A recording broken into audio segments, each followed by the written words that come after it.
97% ബുദ്ധമതസ്ഥർ ജീവിക്കുന്ന ഒരു ഏഷ്യൻ രാജ്യമാണ് കിങ്ഡം ഓഫ് കംബോഡിയ.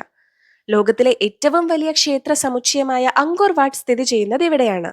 12ാം നൂറ്റാണ്ടിൽ ദക്ഷിണേന്ത്യൻ ശൈലിയിൽ നിർമ്മിച്ച ഈ ക്ഷേത്രം ആദിനാരായണനെയാണ് ഉപാസിച്ചിരുന്നതെങ്കിലും 14ാം നൂറ്റാണ്ടോടെ ബുദ്ധമത ക്ഷേത്രമായി മാറി. കംബോഡിയ എന്ന രാജ്യത്തിന്റെ പേരിന്റെ കഥയാണ് ഇന്ന് ചിന്തോസ്കി പറയുന്നത്. ചിന്തോസ്കിയുടെ ആദ്യ ഇന്റർനാഷണൽ വീഡിയോ ആണ്, അപ്പോൾ സപ്പോർട്ട് മസ്റ്റാണ് കേട്ടോ. അപ്പൊ കാര്യത്തിലേക്ക് വരാം.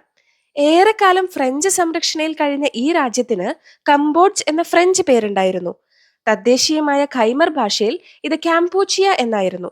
സംസ്കൃത ഭാഷയിൽ ഇതിന്റെ അർത്ഥം കംബോജ ദേശം എന്നാണ്. പുരാതന ഇന്ത്യൻ രാജ്യമായ കംബോജത്തിൽ നിന്നുള്ള ഒരു ഇതിഹാസ മുനിയായ കംബുവിന്റെ പിൻഗാമികളെ അനുസ്മരിപ്പിക്കുന്ന പേരാണിത്. കംപൂച്ചിയ ആംഗലവൽക്കരിച്ച് കംബോഡിയയായി മാറി.